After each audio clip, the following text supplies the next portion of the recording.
Thank you for turning to page 121. Today we're going to dive deep into the Unearthed Arcana book from 1985, and we are going to look at two items, Sovereign Glue and Ultimate Solution. Both are pretty good.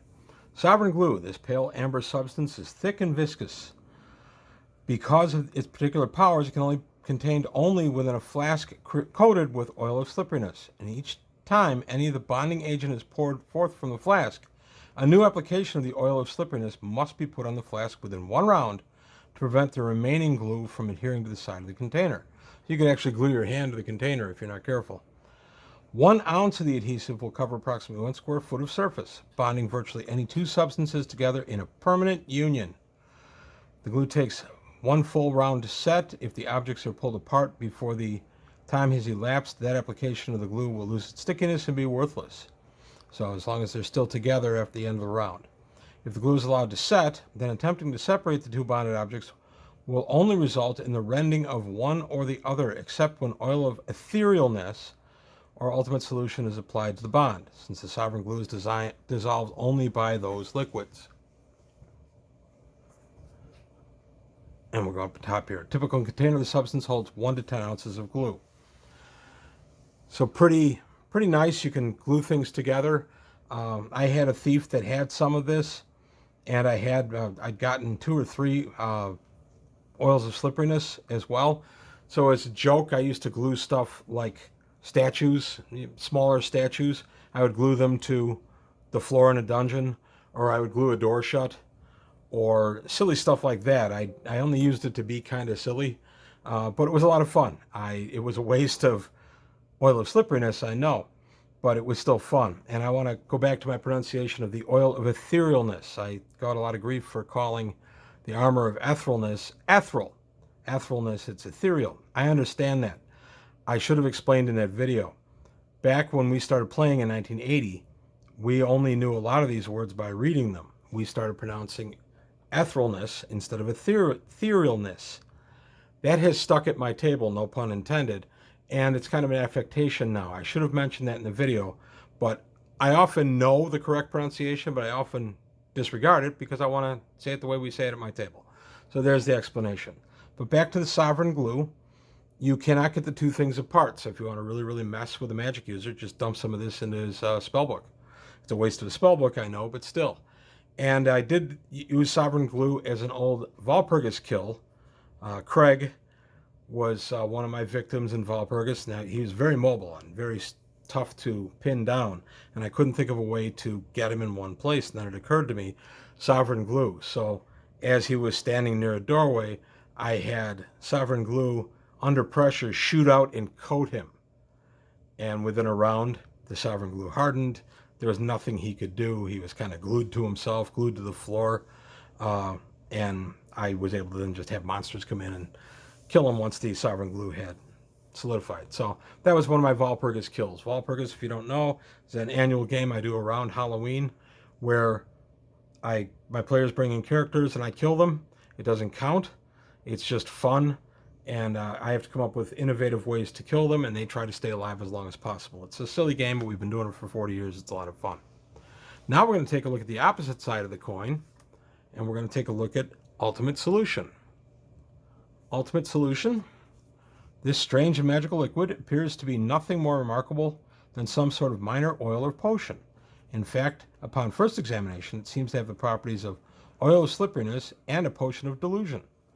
However, if it is applied to any form of adhesive or sticky material, the solution will immediately dissolve it. Thus, for instance, the effect of sovereign glue will immediately be negated by this liquid, as will any other form of cement, glue, or adhesive. The area of effect of this liquid is 1 cubic foot per ounce, and a typical container holds 27 ounces.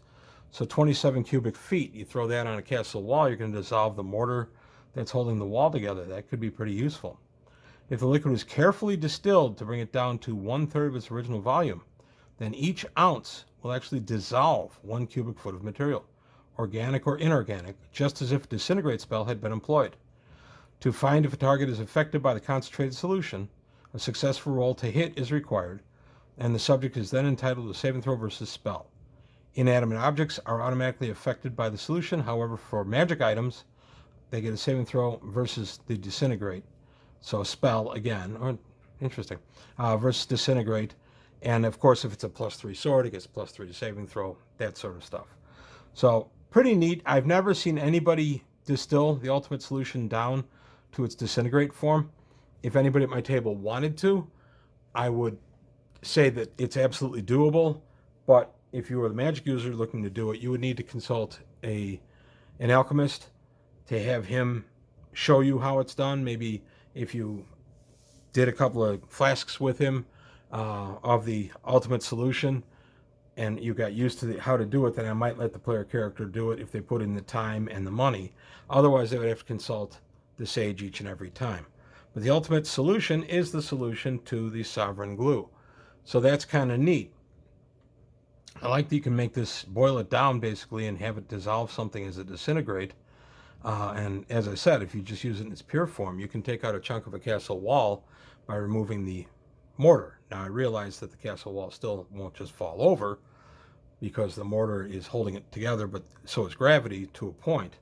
But it would sure make it a lot easier to knock down if you did do that. So it's also a way to get through a dungeon wall if you wanted. You could just throw some of this on the dungeon wall and then wait for it to dissolve whatever is holding the wall together. The only time this isn't going to work, of course, if it's just a stack. If it's simple field stone that's just stacked one on top of the other, the solution will have no effect. But there you have it. Two sides of possibly the same coin, the sovereign glue and the ultimate solution. It's an interesting dichotomy. It's interesting to give these out. I've given out both in my time. As I said, nobody ever bothered distilling the ultimate solution or used it to get rid of cement or anything like that. Would have been pretty neat had they bothered. And sovereign glue, I was the one that used it mostly. I really rarely see sovereign glue used. We had one game years and years ago where they, for whatever reason, the players had gotten in where the big bad evil guy was, and his sword was hanging in its scabbard. So one of my players dumped some sovereign glue down there and shoved the sword back in. So when the big showdown came and he went to draw his sword, it was glued into the scabbard. So I have seen it used a little bit. But these are just fun little toss-away items that I recommend highly. And let me know what you think. What's happened at your table with either one of these? Either one by themselves is really good. So let me know what you think. I want to thank you for your time. Thanks for watching. Please like and subscribe if you enjoyed the video. Tell your friends. I'm trying to keep growing the channel. Also, take a look at the Patreon. Help me there. See if I can grow the channel a little bit that way so I can get some new background stuff and just change things up a little bit.